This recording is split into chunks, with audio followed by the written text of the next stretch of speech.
DSC అక్రమాలతో నిరుద్యోగులు దగాపడ్డారు. ఎమ్మెల్సీ పర్వతరెడ్డి, చంద్రశేఖర్ రెడ్డి మెగా డిఎస్సిపై సిబిఐ విచారణ జరగాలని డిమాండ్ చేస్తూ నెల్లూరు వీఆర్సీ సెంటర్లో వైఎస్ఆర్ కాంగ్రెస్ పార్టీ యువజన విభాగం ఆధ్వర్యంలో యువత నిరసన ర్యాలీ చేపట్టారు.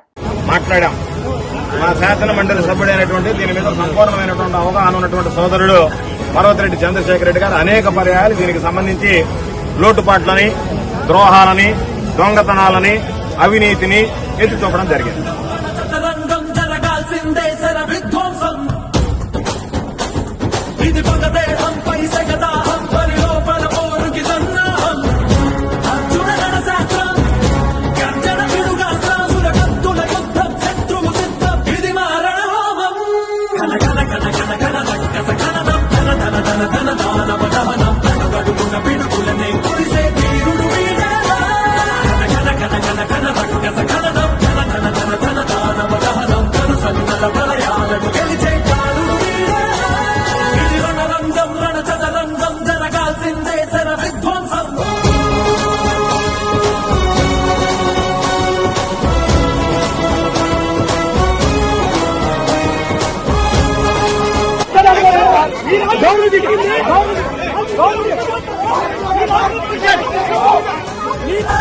బలిపెట్టందే సమరం ఓటెక్కదురా వేటాడందే పులినెత్తురుతే ఏ సత్తువ ఉండదురా సత్తా చెలరేగేలా ఎత్తే ఏ చెయ్యాలా పూరించే వైరం పూరించే శంఖం వెనుతిరగని అనుపై చిచ్చల పిడుగై శాసన మండలి సభ్యుడైనటువంటి దీని మీద సంపూర్ణమైనటువంటి అవగాహన ఉన్నటువంటి సోదరుడు పర్వతరెడ్డి చంద్రశేఖర్ రెడ్డి గారు అనేక పర్యాయాలు దీనికి సంబంధించి లోటుపాట్లని, ద్రోహాలని, దొంగతనాలని, అవినీతిని ఎత్తి చూపడం జరిగింది.